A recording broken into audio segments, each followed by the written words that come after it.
En nombre del Colegio de Medicina de Urgencias de Chiapas y de la Sociedad Mexicana de Medicina de Emergencias, les damos la más cordial bienvenida a esta sesión académica. Esta noche tenemos el gusto de contar con la participación de la doctora Dafne Marisol Montes Ventura, especialista en medicina de urgencias y con alta especialidad en toxicología clínica, quien compartirá con nosotros el tema intoxicación por órganos fosforados, un problema frecuente y de gran relevancia en nuestra práctica diaria. Agradecemos profundamente su disposición para compartir su experiencia y conocimientos con nuestra comunidad médica. Doctora Dafne, muchas gracias por acompañarnos. Le cedo el micrófono. Terapéutico de estos pacientes. La clasificación de plaguicidas es muy amplia. Podemos clasificarlo por persistencia en el medio ambiente, de acuerdo a su grado de toxicidad, a su estructura química, el tipo de organismo de plaga a controlar, y en este caso de organofosforados tenemos que a este grupo químico pertenecen y la plaga que controlan preferentemente son los insectos. ¿Por qué es importante hablar de intoxicación por plaguicidas? Al año a nivel mundial se reportan más de 3 millones de casos y la mortalidad va desde un 10 hasta un 50%. ¿Por qué es tan amplia esta brecha? Precisamente porque depende mucho del país en el que surge esta intoxicación. Depende de que si tienen el acceso al tratamiento, a la terapia antidotal, qué tipo de plaguicidas tienen de acuerdo a su formulación, si son altamente tóxicos, también el acceso al servicio de salud en estos pacientes. Entonces, todo esto impacta en la mortalidad y además que existen más de 30,000 formulaciones de plaguicidas y muchas veces incluso no se logra identificar a qué se expuso el paciente. Estas intoxicaciones no siempre son accidentales, es decir, no siempre dependen de una exposición laboral, también son intencionales. Y ahí es donde aumenta la letalidad. Revisemos un poco de epidemiología aquí en México. Veamos cómo estos estados tienen el mayor número de casos de intoxicación por plaguicidas en general. Jalisco va hasta adelante, pero Guerrero, Michoacán, Chiapas lo siguen de cerca, ¿no? Y esta es una epidemiología del año 2019. Bueno, vamos a revisar el boletín epidemiológico de la semana 19, que va del 10 al 16 de mayo, es decir, apenas la quincena pasada. ¿Quién va otra vez liderando? En el caso de reporte, nos vamos a ubicar en esta columna de intoxicación por plaguicidas, nuevamente Jalisco. Y en segundo lugar, adivinen quién está, Chiapas, ¿no? Entonces, es un tema que sí nos compete, estamos dentro de estos estados con mayor casos de intoxicación por plaguicidas. Michoacán, Guerrero persisten en esta lista. Y si se dan cuenta, ya pasaron 6 años de la anterior epidemiología que revisamos, 2019, actualmente 2026. ¿Y por qué creen que persisten líderes en esta batalla de intoxicación por plaguicidas estos estados? Número uno, es muy importante tener en cuenta que en estos estados una de las principales actividades económicas es la agricultura, ¿no? Entonces, hay muchas personas que se dedican a esto y que tienen la exposición con estos productos. Otro punto importante a destacar es la falta de herramientas para los agricultores de cómo incluso almacenar los productos, prepararlos, darle mantenimiento y utilizarlos. No utilizan muchas de las veces un equipo de protección adecuado y eso los hace que puedan estar más expuestos a esta intoxicación. Y claro, el rezago que tenemos y el difícil acceso a los servicios de salud, que es ahí en donde nosotros podemos impactar. Las fuentes de plaguicidas no solamente las podemos encontrar en un contexto de aquellas personas que se dedican a la agricultura, incluso las podemos tener en nuestra casa. ¿Quién no ha tenido alguna vez un rayo, ¿no? En la casa, incluso cuando hay niños en el hogar, que sí puede ser un punto importante para que se desarrollen más intoxicaciones.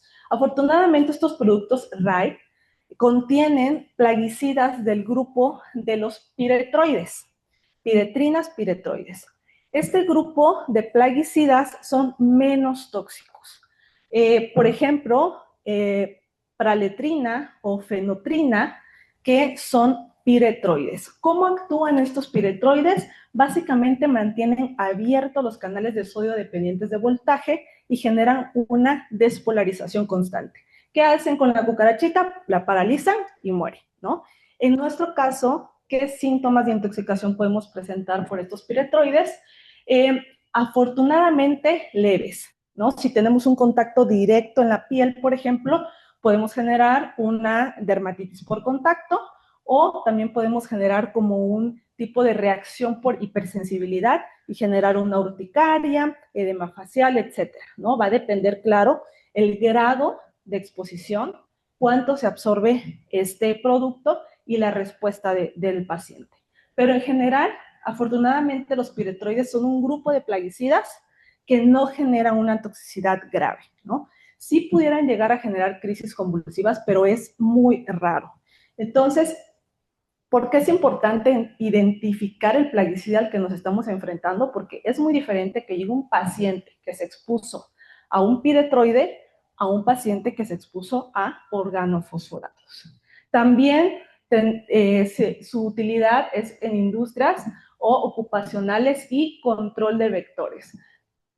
Siempre vemos esta escena, ¿no? Ya empiezan las lluvias y salen los carros a fumigar para tratar de controlar el mosquito del dengue. ¿Qué será eso que dispersa, ¿no? Porque hasta a veces hasta la gente se pone ahí, ¿no? Una vez que me limpie, ¿no? De todo mal ahí estos productos. En este caso, y la mayoría de las veces, es malatión. ¿Qué es el malatión? Un organofosforado, ¿vale?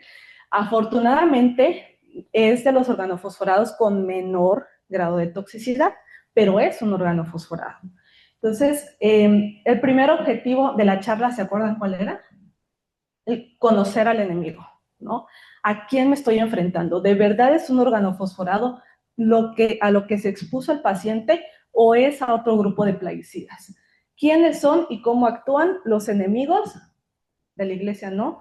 O los enemigos organofosforados, ¿no? ¿Cómo actúan? Porque de eso, gracias a eso voy a entender qué complicaciones puedo esperar y cuál es el tratamiento. Entonces, de acuerdo a su función, los plaguicidas se dividen en insecticidas, que es el grupo al que pertenecen los organofosforados, pero también existen los herbicidas, ¿no? Aquellos que se utilizan para la maleza de algunos plantíos.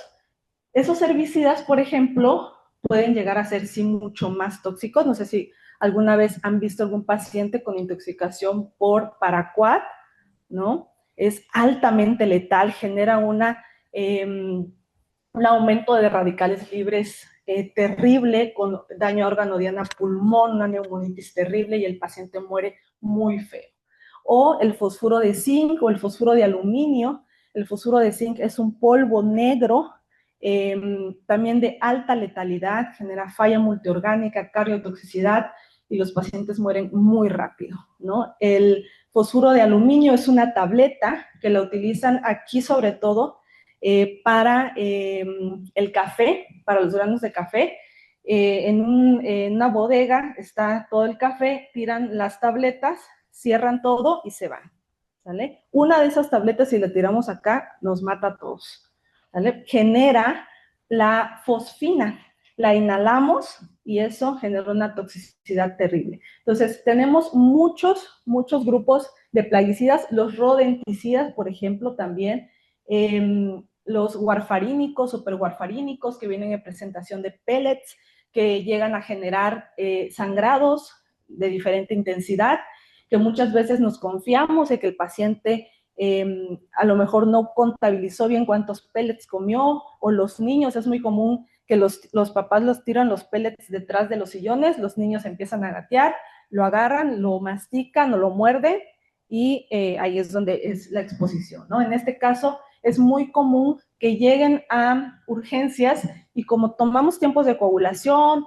el paciente no está sangrando, vemos todo bien, lo mandamos a casa. Sin embargo, hay un tiempo, hay un periodo en el que el paciente puede estar bien y no generar sangrados, porque depende de en qué momento se depleta toda esa cascada de coagulación y entonces ya empieza a generar las manifestaciones clínicas.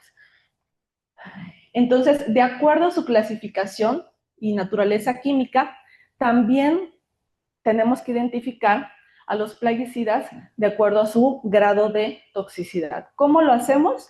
De acuerdo a la dosis, porque la dosis hace el veneno. ¿Y cómo lo clasificamos? De acuerdo al DL50. ¿Qué es el DL50? De manera muy sencilla. Es la cantidad de un producto que yo requiero para matar a la mitad de los que estamos aquí. ¿Sale? Entonces, entre menos producto, es más tóxico. ¿Ok? Entonces, aquí, por ejemplo, en esta clasificación existen categorías. 1A es extremadamente tóxico, requerimos de 0 a 5 miligramos por kilogramo de peso para generar una DL50. También lo podemos encontrar con un etiquetado de colores o ya con una descripción un poquito más amplia o incluso estas imágenes de cráneos o una X, cuidado, precaución. ¿Vale? ¿Dónde podemos encontrar esto? Comúnmente en el etiquetado del producto. ¿Ok? Y su clasificación, según la naturaleza química, los podemos dividir en inorgánicos, en vegetales, ¿no? Aquí, en este caso, les puse las piretrinas. ¿Se acuerdan que hablábamos un poco de piretroides que traía el RAI? Las piretrinas es la forma natural, digámoslo así.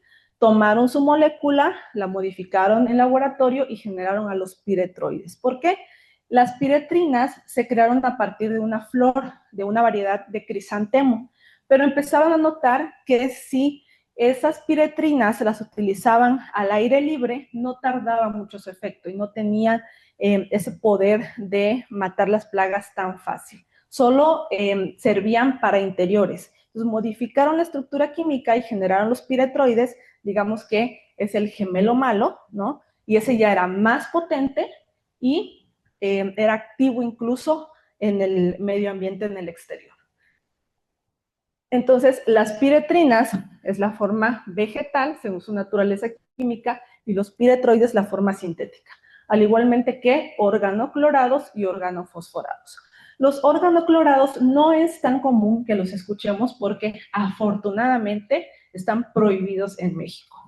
¿Okay? Pero sí, los organoclorados también van a generar mortalidad. Igualmente, no como los organofosforados, porque el organoclorado, o sea, si llega un paciente intoxicado por organoclorado, no se me va a morir en mi área de choque. Le va a dar cáncer, pero en mi área de choque, como decimos, no en mi guardia, no se va a morir. Por un organofosforado, sí. ¿Okay? Entonces, el organoclorado está muy asociado a cáncer de mama, cáncer de próstata, incluso el DDT, que es un organoclorado que antes se utilizaba mucho, también se asocia con cáncer de tiroides.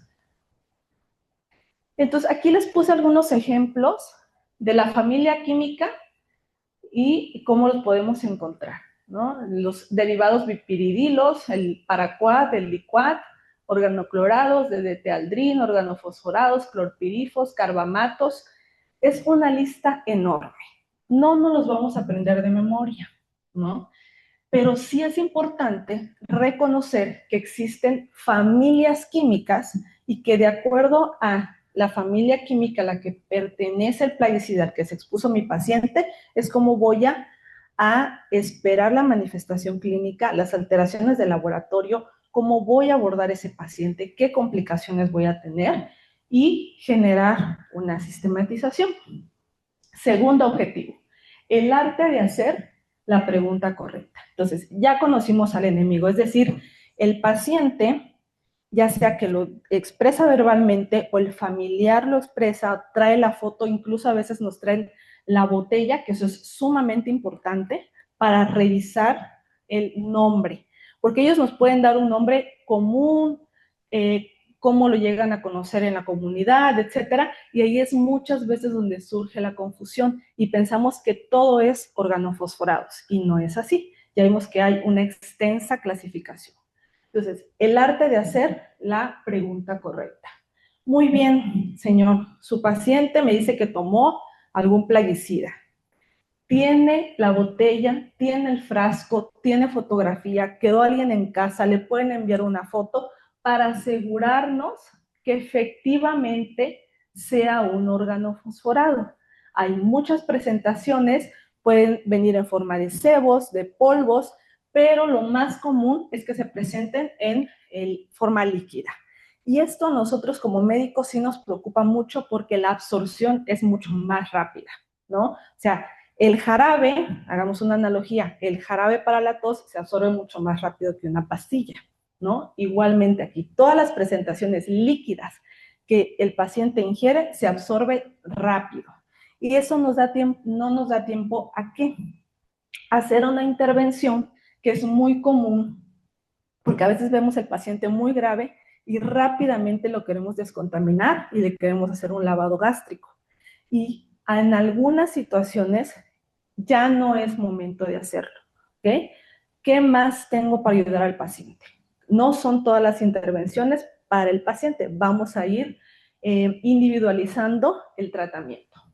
Entonces, mecanismo de toxicidad, rápidamente sabemos que los organofosforados inhiben a una enzima llamada colinesterasa. Estamos en la placa neuromuscular, neurona presináptica y postsináptica, viene el estímulo nervioso, se liberan las vesículas de acetilcolina en el espacio sináptico, posteriormente hacen su efecto en el receptor de acetilcolina, pero gracias a la enzima acetilcolinesterasa, la escinde en colina y acetato, y la colina se recaptura para volverse a utilizar, ¿no? Esto pasa de manera normal. ¿Qué pasa cuando hay efecto de algún órgano fosforado? Bueno, que se pega, se adhiere, inhibe a la enzima que se encarga de limpiar este espacio sináptico de la acetilcolina y ya no es funcional.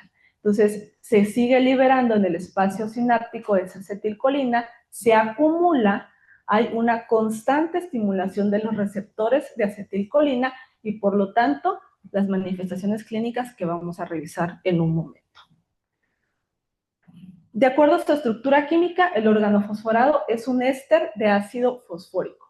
¿Por qué es importante revisar un poquito su estructura química? Porque de aquí se divide, que tiene un grupo variable, que va a hacer que dividamos a los organofosforados en 4 grupos. Fosforilcolinas, el grupo 1, grupo 2, fluorofosfatos, que son los más tóxicos. Todo organofosforado que pertenezca a estos 2 grupos, cuidado. ¿Okay? Grupo 3, cianofosfatos, y grupo 4, dimetoxi y etoxi, que son afortunadamente la gran mayoría de los plaguicidas que se comercian, ¿no? Pero grupo 1 y 2 sí es de preocuparse. Entonces, gracias a esta estructura química, los dividimos así. Alta toxicidad, organofosforados, ejemplo, paratión. Toxicidad intermedia, ejemplo, clorpirifos.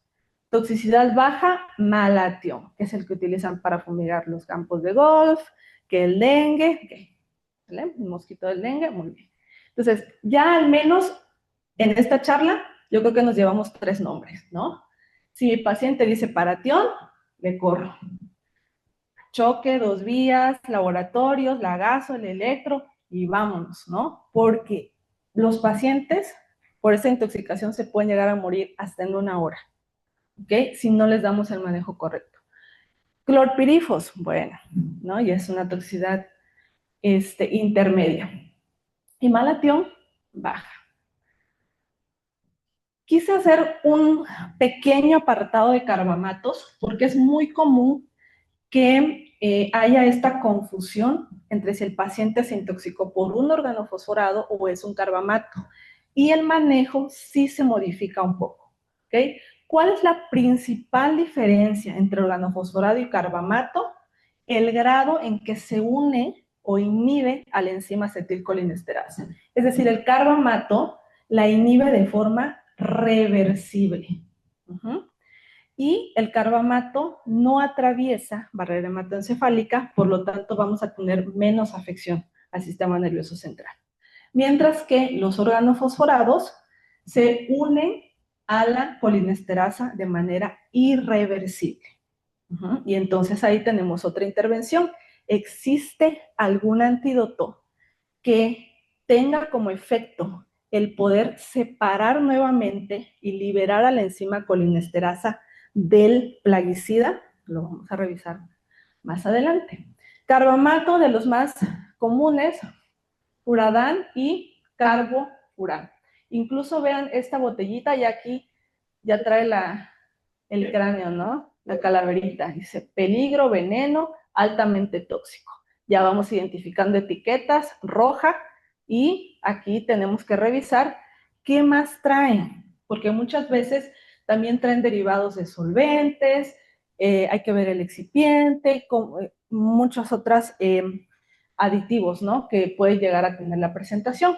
Entonces, el siguiente objetivo era actitud de curiosidad constante. Ok, es mucho, tengo que revisar mucho de ese producto. ¿Cómo le hago? Porque ya sabemos, urgencias, ¿no? Estamos de arriba para abajo, no me voy a poner a leer todo de ese plaguicida. ¿Cuál es la manera más práctica de obtener información rápida, resumida, para poder tomar decisiones? Les va un tip. Ya nos aseguramos, el familiar del paciente ya me trajo la botella del plaguicida, ya leí, me aseguré que es un órgano fosforado. Lo siguiente que voy a hacer es googlear. Todos tenemos un teléfono, ¿no? Malatión y hoja de seguridad. Esa es nuestra palabra mágica, hoja de seguridad. Y automáticamente nos van a arrojar este tipo de información muy resumida. No sé, doctora, si le podríamos hacer un poquito de zoom a la de en medio, por favor, o a la inicial. Y en estas hojas de seguridad nos trae desde a qué grupo pertenece. Aquí, si logramos ver un poquito, aquí dice, es un órgano fosforado, ¿no?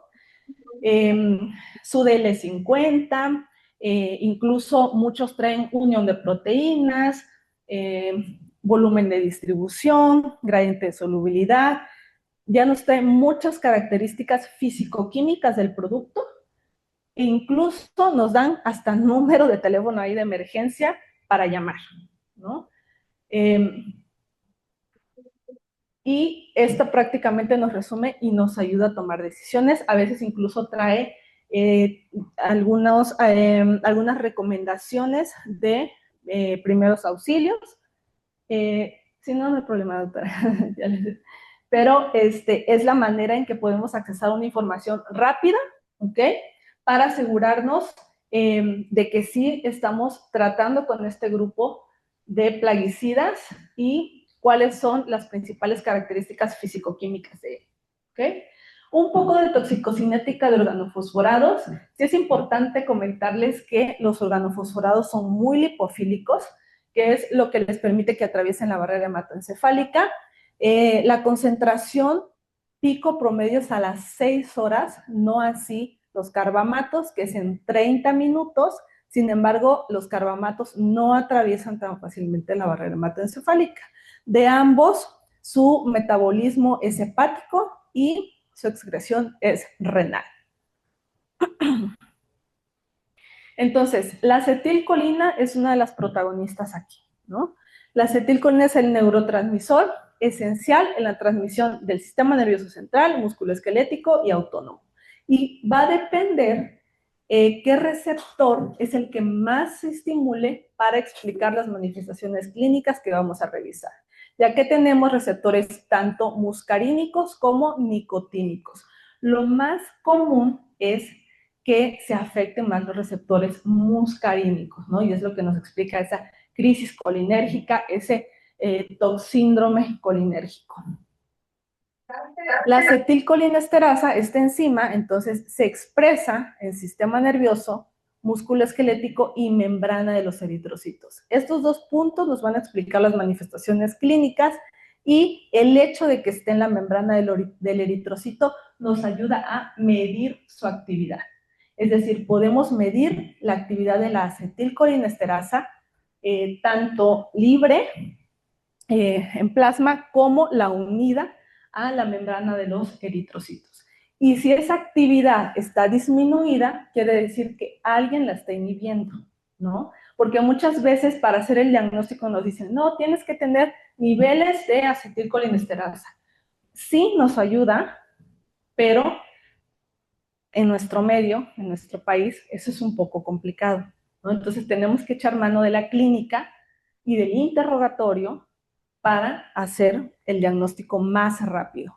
No solamente se inhibe la acetilcolinesterasa con este tipo de plaguicidas, también la butidilcolinesterasa y otras esterasas que se encuentran en el cuerpo, y eso va haciendo también que generen algunas otras manifestaciones clínicas. Entonces, esta imagen me la voy a saltar tantito porque es lo que explicaba anteriormente, cómo la inhibición de esta enzima hace que aumente la acetilcolina en el espacio sináptico y que haya una sobreestimulación. Y nos generen estos cuadros clínicos. Lo principal, lo más caótico, lo que logramos ver la mayoría de los médicos que estamos en primer contacto es esta crisis colinérgica aguda. Pero no es el único escenario clínico que nos podemos que se puede llegar a presentar. También existe algo que se llama síndrome intermedio y polineuropatía tardía, que es todo un desafío hacer el diagnóstico. Entonces, las manifestaciones clínicas de intoxicación por organofosforados son bradicardia, hipotensión, aumento de secreciones bronquiales, incluso broncoespasmo, miosis, aumento de la peristalsis que puede llegar a generar evacuaciones diarreicas en nuestro paciente, igualmente incontinencia urinaria, diaforesis y un paciente muy agitado, sobre todo cuando hay esta sensación de disnea, insuficiencia respiratoria por el aumento de secreciones y crisis convulsivas. Entonces, tenemos muchas mnemotecnias para lograr establecer esta correlación, ¿no?, entre las manifestaciones clínicas de esta crisis colinérgica. Aquí les puse un par. Y pues los que somos más visuales, con esta imagen yo creo que no se nos olvida cómo nos va a llegar un paciente con un síndrome colinérgico por organofosforados. Esta triada a la cual sí le tenemos mucho miedo, ¿no? La bradicardia, broncorrea y broncoespasmo. Muy importante para la toma de decisión de iniciar atropinización.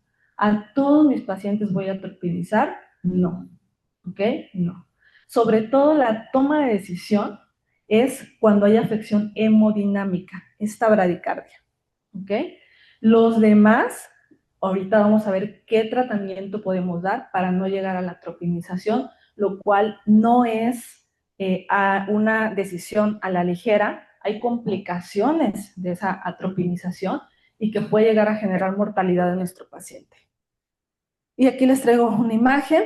Si alguno de ustedes ya se ha enfrentado a este tipo de pacientes que sí integran un toxíndrome colinérgico, sabemos que es muy aparatoso, el paciente está muy ansioso, agitado, con muchas secreciones, ¿no? Y logramos ver este tipo de escenarios.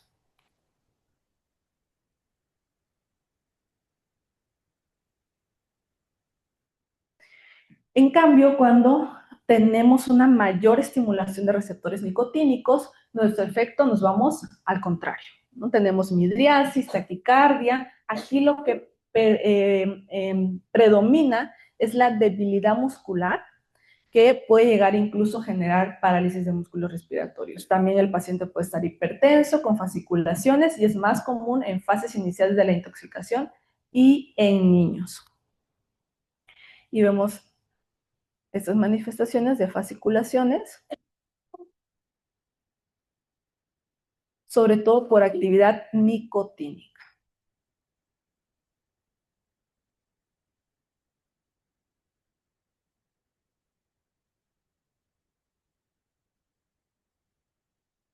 ¿Y qué es el síndrome intermedio? No sé si alguien ya ha tenido oportunidad de verlo o de leerlo en alguna ocasión. Casi siempre asociamos la intoxicación de organofosforados con un síndrome colinérgico, pero no es la única manifestación.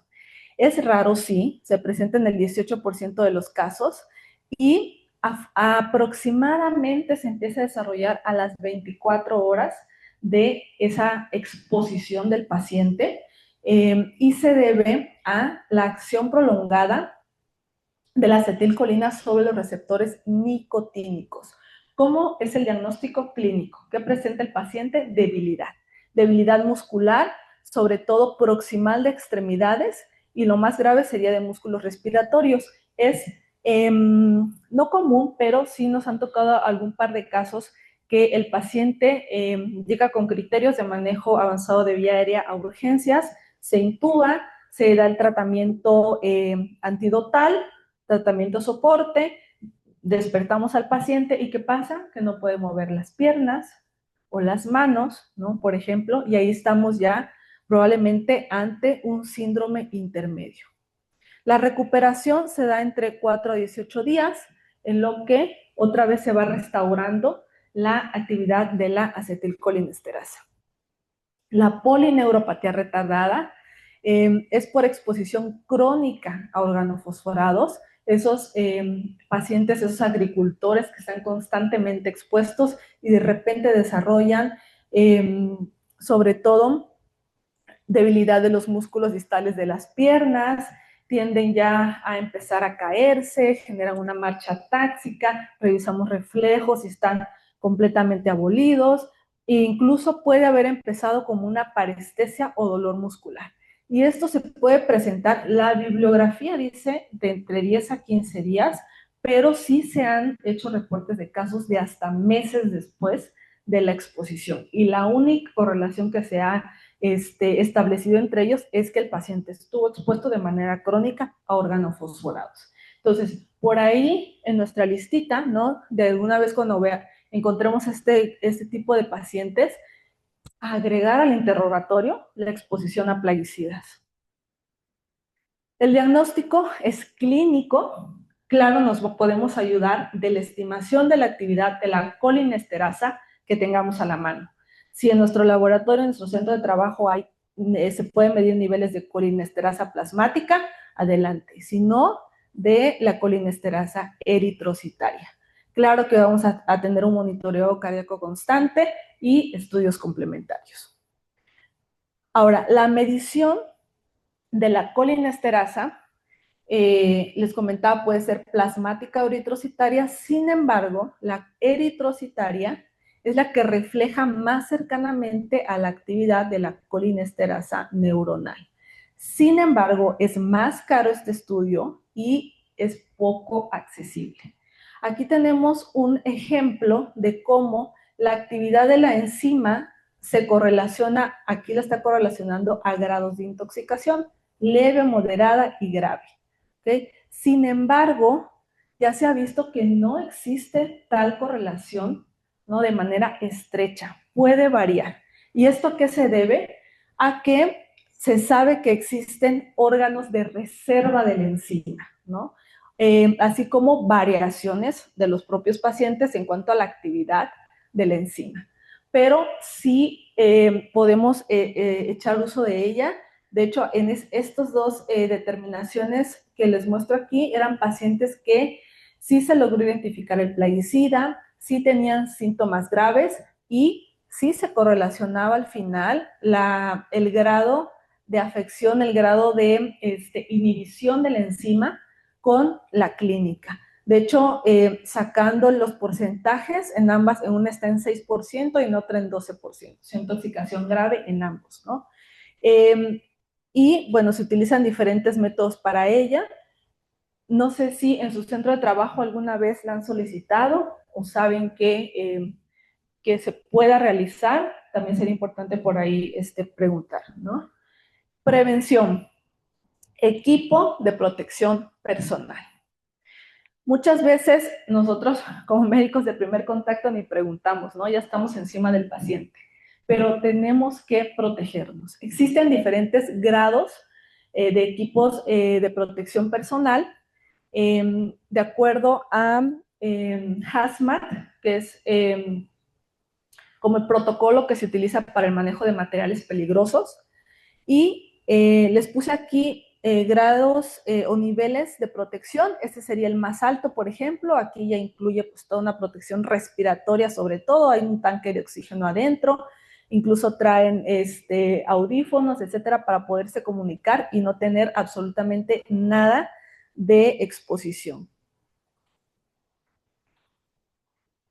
El nivel B ya pueden utilizar máscaras, ya no hay tanta protección a nivel respiratorio, pero sigue siendo un nivel alto de protección.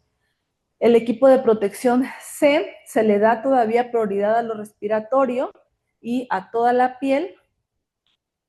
Y el nivel D, que es el equipo de protección personal que nosotros necesitaríamos si atendemos a un paciente con intoxicación por organofosforados o exposición, pero cuando la exposición es dérmica, ¿ok? No así cuando lo ingirió.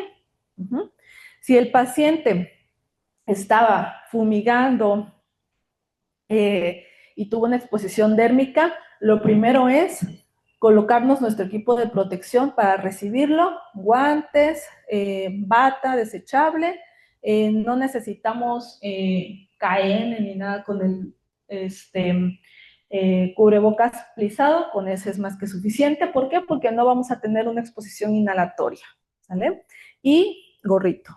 Eso sería todo. Llegando ese paciente, al recibirlo, lo recomendable es retirar toda su ropa, ¿no? El hecho de retirar la ropa, ya retiramos 95% de la exposición a ese genobiótico. Esa ropa, de preferencia, guardarla en bolsa roja, ¿ok?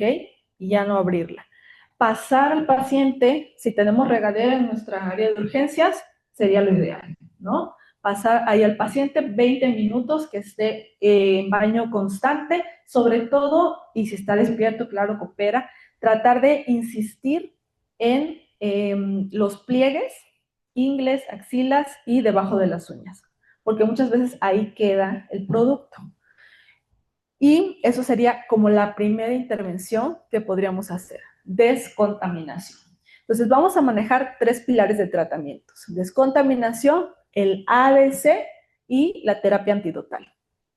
En cuanto a la descontaminación, muchas veces nos enfrentamos a escenarios en los que hay algún derrame de algún producto químico pues grave, y tenemos que dividir nuestras zonas, ¿no? Esto ya es en el sitio en donde ocurre el accidente, y lo ideal es que aquí tengamos una primera área de descontaminación, el acceso al corredor, y posteriormente se ha trasladado ese paciente, para que cuando llegue con nosotros ya haya recibido una primera descontaminación. Y entonces tendríamos que tener de preferencia estas zonas de descontaminación dérmica, pero cerca de la zona de desastres, ¿no? Y incluso este tipo de regaderas con lavaojos, si también tuvo una exposición ocular, o qué maravilla sería si tuviéramos un remolque de descontaminación portátil, ¿no? O una carpa de descontaminación portátil. Esta imagen me encanta porque es una instalación fija de descontaminación de despliegue inmediato en el Hospital General de Singapur. Es decir, que aquí en la entradita o en el estacionamiento del Gómez Maza tuviéramos esta infraestructura, ¿no? Para accidentes con múltiples víctimas, etcétera. Llegan, primero hacemos una descontaminación aquí, entran al hospital, ¿no? Y analizamos si requiere una segunda descontaminación. ¿Qué pasa cuando hay una exposición ocular? Bueno, tenemos que hacer un lavado ocular, de preferencia con alguna solución que se parezca al pH del ojo. Lo ideal sería un Ringer lactato. No tenemos, solución salina. Y utilizar este dispositivo, que es un lente de Morgan. Así es como idealmente deberíamos de hacer el lavado ocular. Conectamos a la solución. Esta parte tiene dos, para embonar a 2 lentes de Morgan en esta parte va en el ojo, previa administración de anestésico local, y colocamos el lente de Morgan, abrimos la solución, irrigación continua durante 20 minutos. ¿Qué es lo que nos asegura esta técnica con el lente de Morgan? una irrigación constante a una presión constante y no estarle interrumpiendo con las jeringuitas, ¿vale? Eso sería lo ideal. La venden, sí, en Mercado Libre, en Amazon, podemos hacer la cooperacha ahí entre todos los compañeros de urgencias, ¿no? Para tener este dispositivo. Muy bien, vamos con el tratamiento antidotal, que es la atropina, un agente anticolinérgico, un antagonista competitivo irreversible de los receptores muscarínicos. Para esta atropina, lo ideal es tener solo una vía para su administración y vamos a utilizar de preferencia el esquema de Ford. ¿Por qué este? Hay muchísimos esquemas de atropinización, todos ellos funcionan sí, pero con este esquema lo que se logró identificar es que reduce la mortalidad y aparte se utiliza menos cantidad de atropina para llegar al objetivo, ¿okay? Para llegar a generar los datos de atropinización. Por eso se utiliza el esquema de Ford. ¿Cómo lo vamos a emplear? Bueno, nos dicen que podemos iniciar con una dosis de 1 a 2 miligramos en adultos y de 0.05 en niños. Y que esta dosis la vamos a ir doblando cada 5 minutos. Entonces, minuto 0, puedo iniciar con 2, a 5 minutos, reviso y mi paciente no tiene datos de atropinización, duplico dosis y paso 4 a los 10 minutos y así viceversa hasta alcanzar datos de atropinización. ¿Cuáles son esos datos de atropinización? Les pueden dar una larga lista, ¿no? Que se les sequen las axilas, que ya no tengan las pupilas mióticas, que ya abran las pupilas. Lo más importante, mucho ojo, es la frecuencia cardíaca y la presión arterial. Es decir, si mi paciente ya tiene frecuencia cardíaca de 90, de 85, una sistólica de 100, 120, hasta ahí me detengo. Pero es que sigue con las axilas húmedas, no importa, hasta ahí me detengo. Pero sigue con las pupilas mióticas, no pasa nada, ¿ok? ¿Por qué? Porque si no me detengo, puedo intoxicar a ese paciente con atropina, ¿ok? Y entonces ahora el paciente se va a ir del otro lado y va a generar un síndrome anticolinérgico. Y el paciente va a tener taquicardia, fiebre, ¿ok? Entonces, mucho cuidado con la atropina.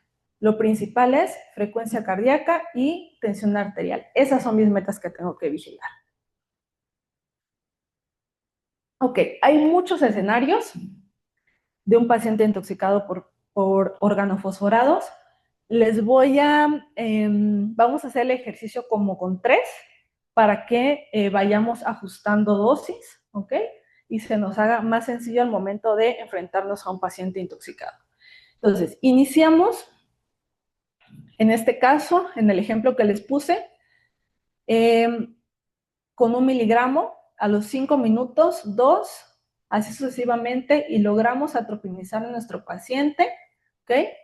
Con 16 miligramos. ¿Qué voy a hacer? Sumar toda la atropina que utilicé para llegar a la atropinización. Es decir, 1, 2, 4, 8, 16.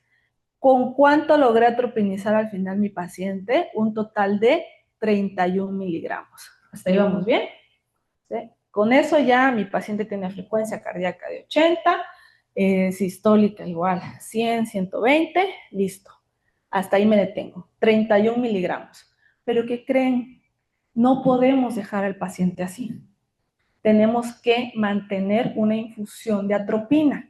¿Por qué? Porque explicábamos que el mecanismo de acción era la inhibición de la acetilcolinesterasa. Y mientras el plaguicida esté dentro del paciente, esté en concentraciones séricas en el paciente, ese plaguicida va a ser o va a continuar inhibiendo la enzima. ¿Cuánto tiempo voy a dejar esa infusión? Lo que dure la vida media del plaguicida. Y eso ya va a ser de manera individualizada. Por eso tengo que revisar cuál es la vida media del plaguicida al que se expuso mi paciente. Lo más común es que duren entre 24 a 48 horas, pero hay que individualizarlo. Y es el tiempo en que voy a mantener la infusión, porque si yo la retiro, puede volver a haber otra vez datos de intoxicación, otra vez mi crisis colinérgica. ¿Por qué? Porque ya dijimos también que muchas veces se acumulan tejidos, sobre todo en tejido adiposo. Y si yo quito ese antagonismo que estoy haciendo, va a volver a presentar manifestaciones clínicas mi paciente. Entonces, ¿cómo preparo mi infusión continua? Voy a dejar el 20% de la dosis que ocupé para atropinizar a mi paciente. Aquí ya puse 20% de 31, es 6.2 miligramos por hora. ¿Ok? Eso es la dosis a la que lo voy a dejar. ¿Así lo voy a dejar 48 horas? No. ¿Ok? Es como cualquier medicamento. La Nore no la dejo ahí, ¿verdad? Y muchos otros. Tengo que ir valorando y evaluando al paciente. Entonces, de aquí van varios escenarios. Primero, vigilo datos de intoxicación por atropina y si están presentes, suspendo la infusión y revaloro a los 30 minutos. Revaloro, no quiere decir que ya la voy a suspender. ¿Cuáles serían esos datos de intoxicación por atropina? Bueno, yo ya dejé la infusión, me fui a ver el choque, regresé a las 2 horas, pero mi paciente ya tiene 140 de frecuencia cardíaca, hizo RAO, tiene fiebre y está en la cama, que se quiere ir, que ya va a ir al parque, que va a ir al cine, ya está con delirio, ya está intoxicado por atropina. Suspendo atropina, espero 30 minutos y revaloro. Sigue igual, me espero. A los 30 minutos lo revaloro. Ya la frecuencia cardíaca está normal y ya bajó la temperatura. Muy bien. Entonces, ¿ahí qué tengo que hacer? Esa dosis que tenía la voy a disminuir, ¿ok? Ya no la voy a dejar a 6.2. La voy a disminuir porque a 6.2 se intoxicó por atropina. La vamos a disminuir, ¿ok? Ese es un escenario. Vamos con otro escenario. Si se presenta nuevamente datos de síndrome colinérgico, ¿ok? ¿Qué quiere decir? Que mi paciente lo dejé en 6.2, me fui al choque, regresé y ya tenía otra vez crisis colinérgica, como si estuviera otra vez intoxicado. ¿Qué quiere decir? Que esta dosis no fue suficiente, tengo que ajustarla, ¿ok? Entonces, ¿qué tengo que hacer? Volver a iniciar el esquema de atropinización. Tengo mi infusión, pero voy a reiniciar mi esquema de atropinización. Inicio. 2, 4, 6.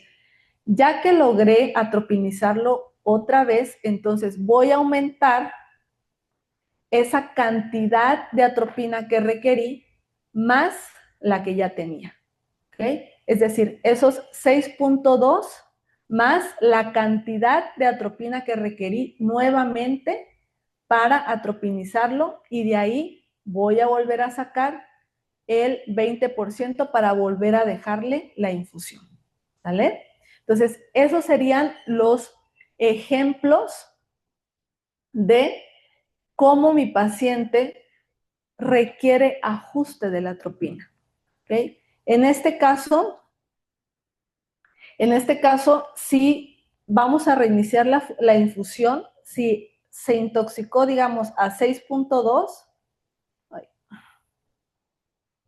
creo que no se ve, pero si se intoxicó a 6.2, entonces lo ideal sería dejar esa infusión al 80% de la dosis previa. Es decir, ya no lo voy a dejar a 6.2, sino que lo voy a iniciar a 4.9, ¿vale? Como está aquí.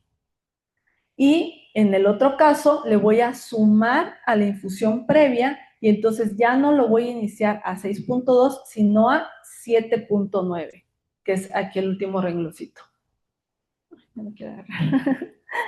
No sé si hay alguna duda en estos ejemplos. ¿Quieren que lo volvamos a repetir? ¿O está claro? Ustedes me dicen. Ok. Aquí les hice de otra manera esquemática. Entonces, iniciamos con el bolo de 1 a 2 para adultos, 0.05 miligramos en niños. Encuentro datos de atropinización, sí. Entonces, dejo el 10% de la dosis total por hora en niños o el 20% de la dosis total en adultos. Y estoy revalorando constantemente, de preferencia cada 30 minutos. Posteriormente lo puedo extender a cada hora. Tengo datos de intoxicación por atropina, entonces suspendo y revaloro cada 30 minutos hasta que ya no tenga datos de intoxicación por atropina. Sin embargo, como el plaguicida continúa en concentraciones séricas en mi paciente, tengo que reiniciar esa infusión, porque si no se va a volver a intoxicar. Entonces, reinicio la infusión, pero al 70-80% de la dosis que le había iniciado.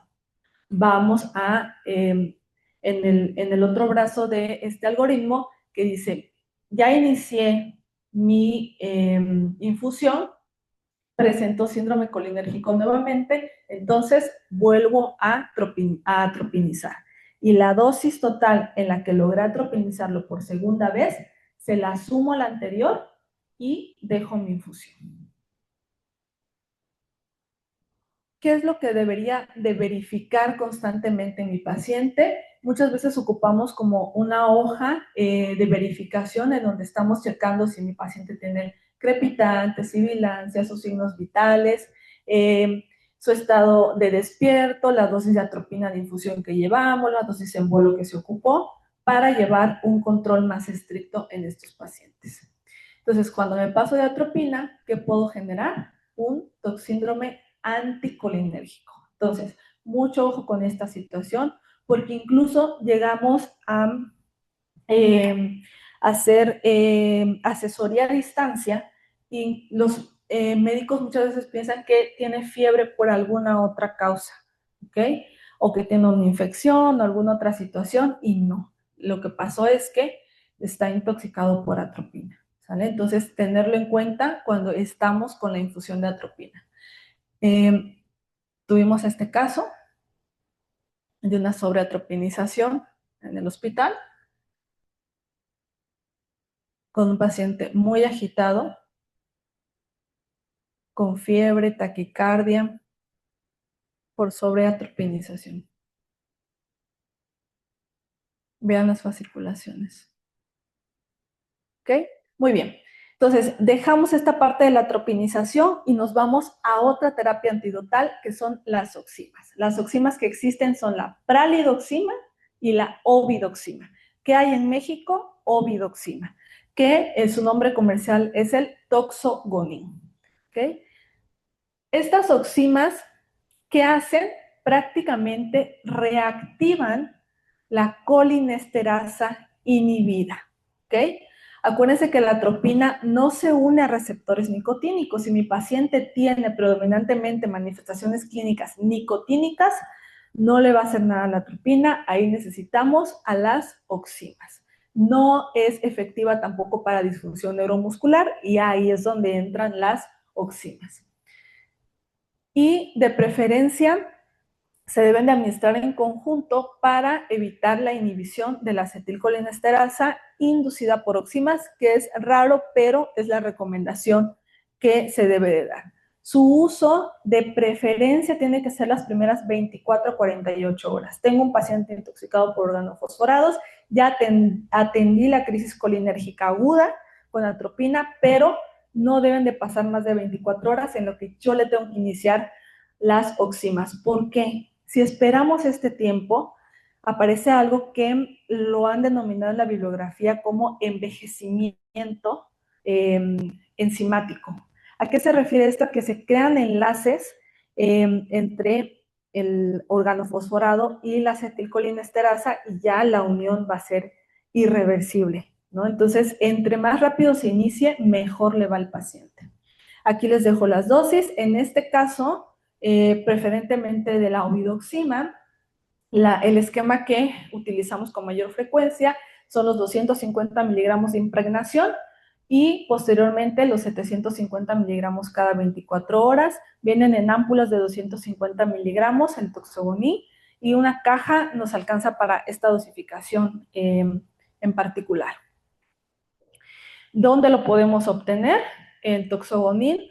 Existe una línea de servicio de información toxicológica que se llama Syntox. Si ustedes marcan a ese número de teléfono, que es las 24 horas, ellos se les dicen en dónde pueden recoger el Toxogonil, lo dan de manera gratuita, lo único que solicitan son los datos del paciente, el laboratorio, y están marcando constantemente para ver la evolución del paciente. Entonces, si ustedes llegaran a tener un paciente con intoxicación por organofosforados, con Syntox podemos apoyarnos para la obtención de la oviduxina. Aquí en Chiapas, en específico, no tengo en sí como referencia, pero sí sé que en otros estados incluso lo envían, ¿ok? Está en Ciudad de México como tal, Syntox, pero lo envían, pueden hacer el envío, ¿sale? Muy bien. Tratamiento sintomático. Les decía, mi paciente no cumple con las indicaciones para la tropinización, sobre todo bradicardia, broncorrea, broncoespasmo. Y ejemplo, lo que más prevalece, pues, es ya sea el broncoespasmo o la broncorrea, ¿no? Solamente no tienen ninguna otra alteración. Ese es otro escenario clínico también, que podemos utilizar un anticolinérgico que actúe de manera específica a nivel pulmonar. ¿Cuál conocemos? Un anticolinérgico, bromuro dipratropio, ¿no? Entonces, otro tip, ABC, ¿no? ABC, con mi paciente, damos oxígeno si así lo requiere, pero si vemos que, sobre todo, la manifestación clínica está a nivel pulmonar, podemos nebulizar con un anticolinérgico antes de utilizar la tropinización y ver si mi paciente mejora, ¿ok? Si no hubiera ninguna otra indicación. ¿Qué más? Tratamiento soporte, fluidoterapia, aminas en caso de hipotensión. No son pacientes que vayan a requerir grandes volúmenes de líquidos, entonces hay que irnos despacio con los líquidos, manejarlo de acuerdo a metas y sí priorizar en este caso las aminas en caso de hipotensión.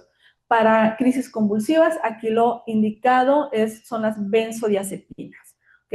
Mucho cuidado con otro tipo de fármacos anticonvulsivos, como el DFH, por ejemplo, porque son más proarrítmicos. Entonces, podemos llegar ahí a generar alteraciones en cuanto al ritmo, y lo más seguro en estos tipos de intoxicaciones son las benzodiazepinas. Y la difenhidramina se utiliza en el síndrome intermedio y en la polineuropatía retardada.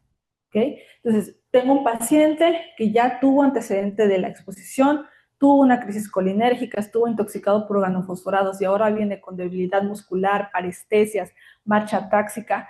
Iniciemos difenhidramina. Suena un poco raro decir cómo difenhidramina, 50 miligramos cada 8 horas, ya sea vía oral o IV, dependiendo si nuestro paciente está hospitalizado o no. Y esto es porque la difenhidramina estructuralmente también se parece mucho a la acetilcolina, entonces también ahí genera como un efecto de estimulación en los receptores. Es por eso que se utiliza la difenhidramina. En el caso de agitación, también podemos hacer uso de benzodiazepinas, diazepam, lorazepam, midazolam, de acuerdo a la gravedad del cuadro. ¿Y cuál es el seguimiento ya para concluir en estos pacientes?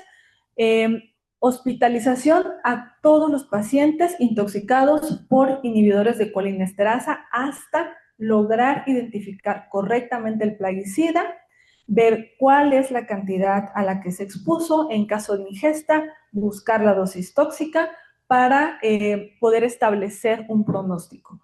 En cuanto a los organofosforados, lo ideal es que se mantengan hospitalizados de 48 a 72 horas, incluso si se encuentran asintomáticos, porque pueden presentar de manera tardía las manifestaciones clínicas por el depósito de los plaguicidas en diferentes órganos. Los carbamatos, 24 horas. puede haber elevación de enzimas pancreáticas por inhibición de otras enzimas que vimos durante la charla, y esto sí es mal pronóstico. Valorar siempre la fuerza muscular diariamente en búsqueda de síndrome intermedio en todo paciente que se expuso a un órgano fosforado. Y revisiones en consulta externa para valorar síntomas neurológicos de una polineuropatía retardada. Y bueno, un poco de cultura general antes de terminar.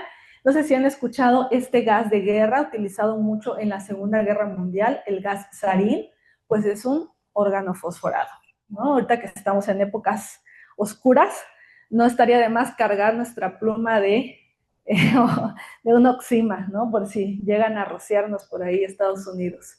Muchas gracias por su tiempo y su atención. Ah, les dejo por ahí mi número de teléfono, también por si gustan alguna asesoría, algún caso que tengan en hospital. Igual tengo un Facebook, luego subo información sobre intoxicaciones, y también les dejo los datos de el hospital en donde me formé, el Hospital Juárez de México. Ellos también tienen asesoría las 24 horas del día, los 365 días del año. Siempre hay alguien ahí para responder. Muchas gracias.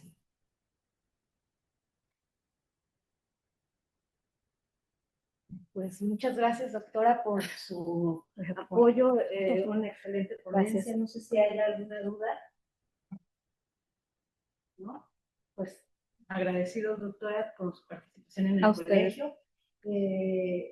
Aprovecho para comentarles nuevamente lo de las inscripciones, porque ahorita ya vamos retrasados con las anualidades. Ya, antes que nada también, perdón, quiero dar la bienvenida, ya se va a inscribir